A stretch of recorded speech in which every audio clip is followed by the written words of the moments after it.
Star Wars is one of, if not my favorite intellectual property ever. And not only that, but it is, in my opinion, one of the most in-depth, emotional, intense stories ever told.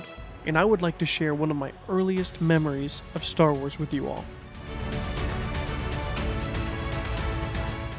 When I was very young, my grandfather had a Nintendo 64, and we would play 3 games in particular all the time together. Those were Star Fox 64, where we would pass the controller off to each other each time we would lose a life. The next game was Legend of Zelda Ocarina of Time. Basically, I would sit on the sidelines and watch him beat the game, as at the time I was still pretty young and the game came across a little complicated, but later would be one of my favorite games of all time. The final game we would play was Star Wars Shadows of the Empire.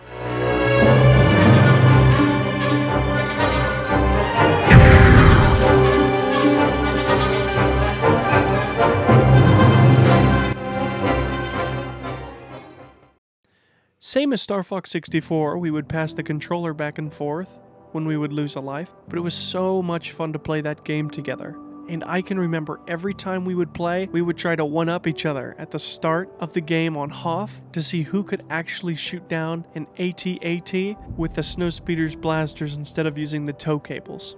It was an experience that would stick with me to this very day, and I still own that very cartridge of Shadows of the Empire and that same Nintendo 64. Now, I knew about the Shadows of the Empire video game for a very long time. However, until maybe 2016, I had no idea that there was actually more to the story. There was a comic series and a novel. And as of very recent, I was unaware it had action figures, which are now part of my collection and some of my favorite pieces. Shadows of the Empire is not only one of my favorite Star Wars games, but it is one of the most interesting stories you never got to fully experience. Let me explain. Unless you've done all 3 of these things, played the Shadows of the Empire video game, read the comics, or read the novel, then you're probably, like me in the early 2010s, and only played the video game by this time. If so, this means you've actually only experienced a third of the story. It's a little hard to explain at first, but trust me, we'll get there. Star Wars Shadows of the Empire was originally going to be a film, but we got something much more unique and interesting. And honestly, something very unique and ahead of its time, because it's something movies and video games do actually to this day. You see, Shadows of the Empire was a comic book series, a book, and a video game, and each part told the beginning, middle, and end of a greater story of unique characters, new and old. Think of current Star Wars games, Jedi Fallen Order and Jedi Survivor. To bridge the gap in the time between those 2 games, a book was released to tell the story that passed between them. So Shadows of the Empire was doing that 20 years before it was normalized. Shadows of the Empire started in 1996 by Lucasfilm, and the idea was to create a story that bridged Empire Strikes Back with Return of the Jedi. Several products were released, including a novel, a comic book series, a video game, as we've stated before, but also a soundtrack, trading cards, model kits, and even toys from the, at the time, extremely popular Micro Machines line.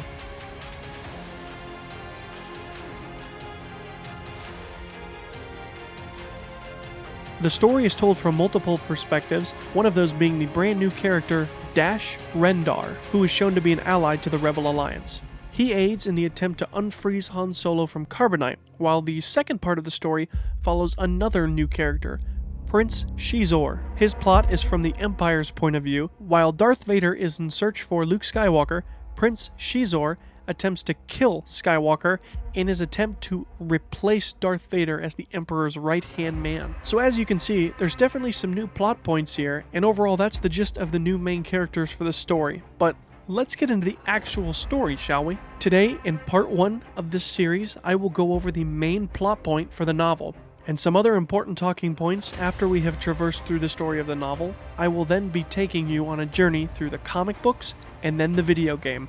So without further ado, the Shadows of the Empire novel. The Shadows of the Empire novel follows Princess Leia, Chewbacca, and Lando as they hire Dash Rendar, who we find out was present at the Battle of Hoth. The Legacy heroes find out that Dash Rendar has information on Boba Fett's whereabouts, who happens to still have Han Solo frozen in carbonite after the events of Empire Strikes Back. Everyone attempts to liberate Han Solo from the bounty hunter's grasp, but are ambushed by Imperial TIE fighters and had to break away. Later, Dash Rendar travels to Tatooine and meets up with Luke Skywalker, where he is actually living in Obi-Wan Kenobi's old house and builds his new green lightsaber that appears in Return of the Jedi. Luke is then chased by a swoop bike gang who are working for the notorious gangster Jabba the Hutt. Dash Rendar ends up saving the Jedi, and Luke takes Dash Rendar to a group of Bothan spy pilots who have the plans for the second Death Star, which are also mentioned in Return of the Jedi. Luke and Dash take the plans off-world to be decoded by the Alliance. However, Luke is captured by followers of Darth Vader. Luke tells Darth Vader about his run-in with Prince Xizor. We find out that Xizor is the leader of the Black Sun, which is really cool to hear nowadays because that group is much more fleshed out in Star Wars: The Clone Wars with Darth Maul. Basically, the Black Sun is a powerful crime syndicate in the Star Wars universe. Vader finds out that Xizor was trying to kill Luke to gain favor with the Emperor. As you can imagine, Vader was not the most enthusiastic about this. The novel then shifts back to Princess Leia and Chewbacca, who are gathering information on Xizor's whereabouts, and learn of his attempt on Luke. They head to Rhodia on a lead, and Xizor's droid is there instead. The droid then convinces them to go to Coruscant, where Xizor attempts to bait Skywalker to him by seducing Princess Leia. Xizor actually has an ability to produce pheromones which allow him to do this. As all of this is happening, Luke ends up teaming up with Lando while he's with Dash to sneak into Xizor's palace to save Leia.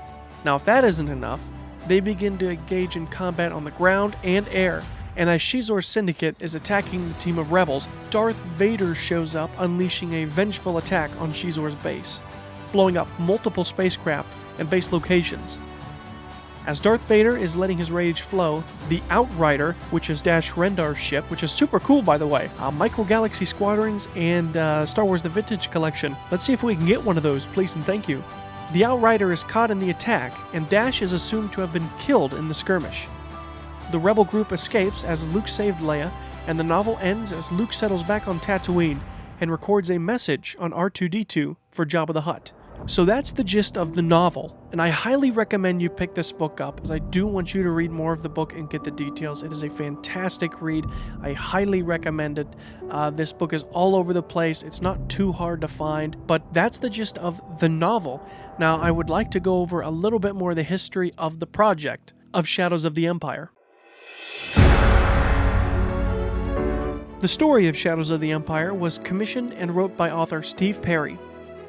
The novel was used as the basis and backbone of the multimedia project. Perry did say in an interview that a prequel novel was planned to be written by another author, Charles Grant, but was canceled due to licensing issues.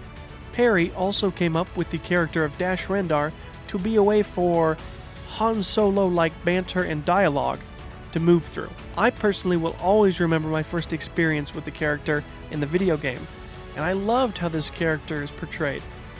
But before we get to the video game, we need to talk about the Shadows of the Empire comics. And I am super excited to continue the series with you all and share it with everyone. Thank you all so much for watching part 1 of the series, and I can't wait to see you all in part 2, where we discuss the Star Wars Shadows of the Empire comics. Thanks for watching.